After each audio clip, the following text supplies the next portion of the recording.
A momentous day is unfolding in the Middle East that many hope could help finally bring peace to Gaza. A convoy flying white flags and bearing red crosses carries the first 7 hostages out of war-ravaged Gaza.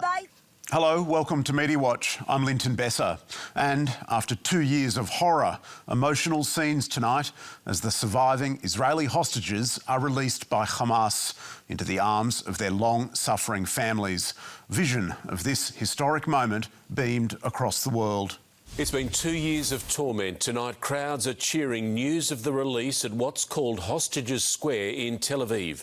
The release of the hostages marks the extinguishing of one of Benjamin Netanyahu's primary justifications for his merciless military campaign and coincides with the promise by Israel to release 250 Palestinian prisoners and 1,700 detainees. Tonight, food back in the hands of Gazans as a fragile peace holds. The breakthrough last Thursday was first whispered into Donald Trump's ear. Yeah, I was just given a note by the Secretary of State saying that we're very close to a deal in the Middle East. Before he proclaimed the ceasefire on his own social media platform. With the ink on the deal still wet, Trump dialed his friends at Fox News to remind them of his very stable genius. Having the ability to use tariffs to help me make a point, the tariffs have brought peace to the world. I'm telling you, they brought peace to the world. While his less admired television programs stood poised, jug in hand, to pour cold water over the announcement. We have been here before where they say, you know, the White House says we have a deal, and come to find out the details are not as monumental as we have thought before. And what drove the fierce push by Trump to secure this deal? It might very well have been a desire to free hostages and disarm terrorists and maybe even put an end to a campaign that has killed so many. But might it also have been a desire for coin? And by that I mean one coin in particular. Everyone says that I should get the Nobel Peace Prize for each one of these achievements. Alas, it was not to be. The Norwegian Nobel Committee has decided to award the Nobel Peace Prize for 2025 to Maria Corina Machado. The awarding of the prize to the Venezuelan opposition politician prompted the usual humility from the president. The person who actually got the Nobel Prize called me and said, I'm accepting this in honor of you because you really deserved it. And there is, of course, always next year. If this prize holds, he will certainly be a contender in the years to come. Because whatever one thinks of Trump, he would indeed be a worthy candidate if the bloodshed in Gaza really has come to an end. And for us in the media, it's a moment to mark the killing of more than 150 of our colleagues in Gaza, felled by Israel's war machine. Perhaps the hardest part lies ahead, the rebuilding of shattered lives. And now to the EV revolution, with one of Australia's most experienced motoring journalists testing his own range anxiety in the big sky country of Western Australia. So I've come here in this Polestar 3 long range to see what can be done. And would you believe it, Mr Corby's Polestar arrived at the checkered flag, no worries at all, with the range test spread across the weekend Oz. So too, another Corby field test, this time behind the wheel of a pocket-sized EV from those Imagineers at Hyundai, a machine that also has a special something. As much as I abhor cuteness, as a red-blooded man, there's just something irrepressibly joyful about the Hyundai Insta. And then there was this August spread in which Stephen Corby introduces his colleague to the wonders of the modern motor. This is my hero, Nikki Gemmell. I'm taking her out for a drive in the EV3 because I think she should own an electric vehicle. Yes, two friends on a jolly midwinter ride in a newfangled electric jalopy, which, despite all the fun, was still a touch pricey. But 60 grand, yes, it's a lot of money for a car. I can't imagine paying that myself. Not until you and I become hugely successful riders and get pretty rich. There's always hope. Please send money now. Stephen, it's funny you should ask. Because we've learned that in addition to the Australian newspaper, there have been quite a number of people who've answered his plea and sent him moolah, including, as it happens, Kia, the manufacturer of that very same car, as well as that cute Hyundai, and even the maker of the long-range spacemobile Polestar. Because Stephen Corby is not just a motoring journalist, he's a motoring entrepreneur, co-owner of a handy little company called Smart As Media. And what does it do? Oh, just about everything you might need to promote your new car to Australian buyers, from video production to custom publishing to copywriting. We believe that all copy should grab the reader and take them on a journey. Corby's clients include Toyota and Nissan, as well as Hyundai and Porsche. And yes, Mr. Corby's own clients frequently become the subject of his motoring reviews, including the Nissan Qashqai, which makes a turbocharged engine you can barely hear, a Genesis Coupe with its properly plush ride, and Toyota, whose luxury Lexus hot hatches floors melt away once you're behind the wheel. And has he told his loyal readers of his moonlighting for these brands? Don't be silly. But if you're thinking, well, maybe the bloke and his paper don't believe in the need to disclose a potential conflict of interest, take a gander at this little rider at the bottom of his Polestar range test. Stephen Corby was a guest of Tourism WA and Polestar. And yet, not a word about Stephen Corby's other conflict, confirmed to us by Polestar.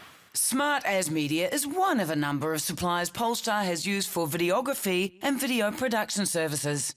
And did Polestar think that readers might want in on that detail?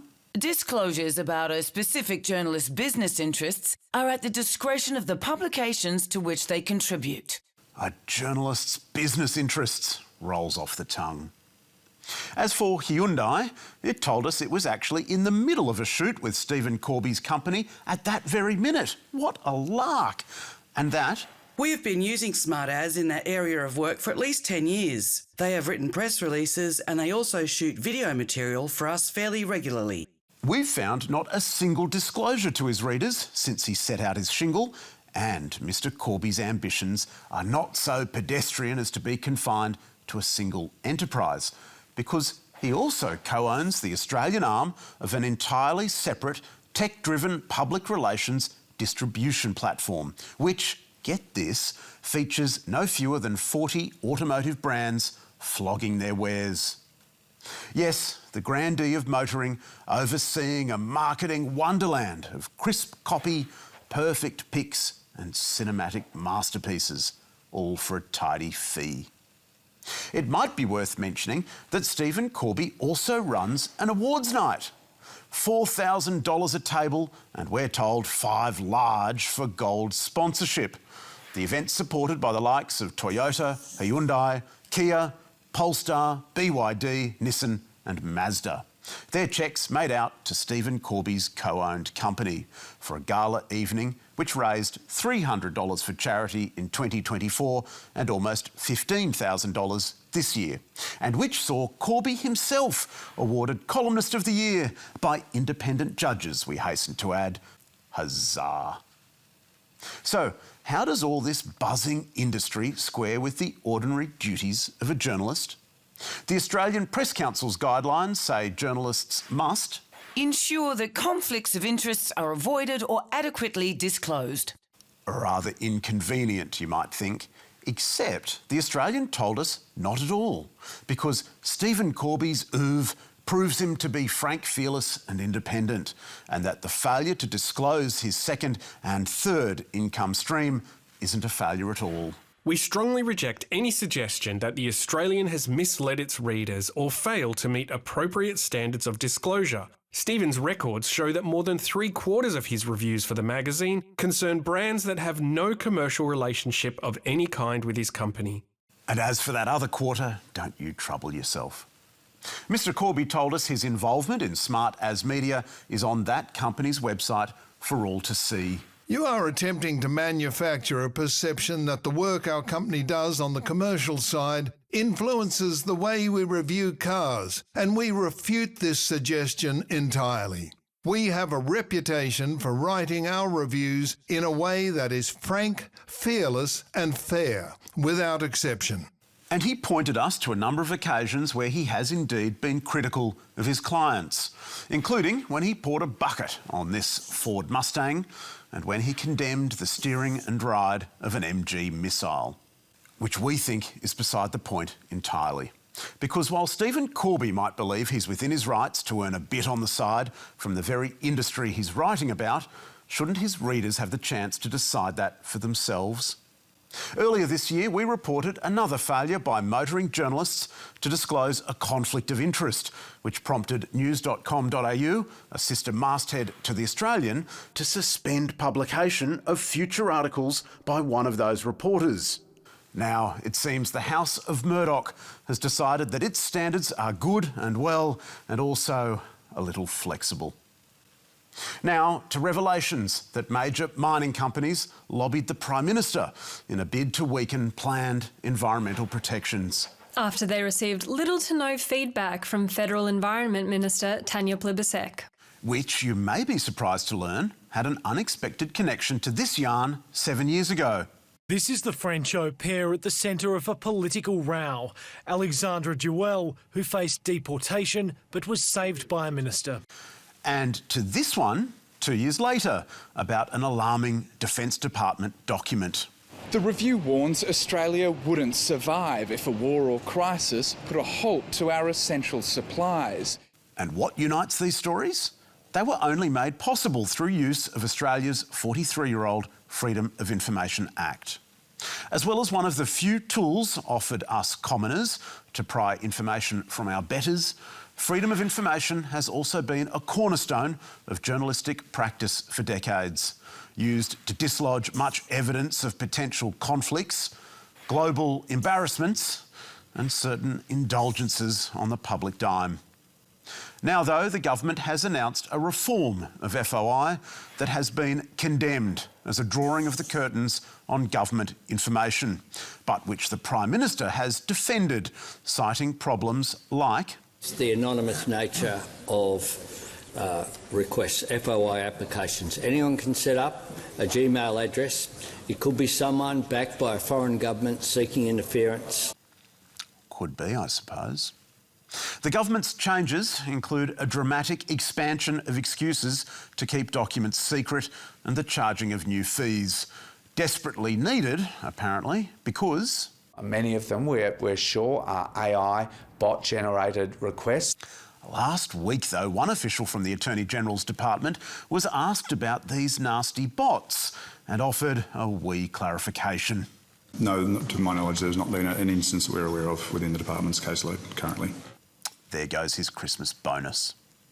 In fact, since landmark reforms in 2010, designed to force sunlight into the sprawling federal bureaucracy, the FOI regime has fallen into such disrepair and been so undermined by the public service it's become unworkable, condemned by journalists, politicians and civil society groups. The freedom of information system is so broken that Australians are regularly forced to take the government to court to get them to do the right thing. Not only has the FOI regulator, established to fight on behalf of applicants, had its budget slashed, but Canberra's already chronic allergy to embarrassment has become pathological. 7 years ago, more than half of all applications for information were granted in full. Last year, that number plummeted to just 21%, while the number of FOI requests yet to be decided has grown by nearly 70% since 2018. The former Information Commissioner, John McMillan, told us, the proposed FOI changes are markedly one-sided. They would shift the balance to favour government and make the FOI request process more combative and costly. But perhaps the last word on the need for a strengthened FOI regime should come from a former opposition leader. The current delays, obstacles, costs and exemptions make it easier for the government to hide information from the public than to actually give it out. That is just not right. No, just not right at all, Mr Albanese. Apart from the very obvious hand that Canberra's mandarins have stuck up the back of his shirt, this bill casts a sickly light over the hubris inherent in the pursuit of such regressive policy against which the Prime Minister once railed. And that's all from us tonight. Be sure to check us out on ABC iView as well as YouTube, Facebook and X. You can find full statements on our website. And don't forget to send us your tips. I'll see you next week.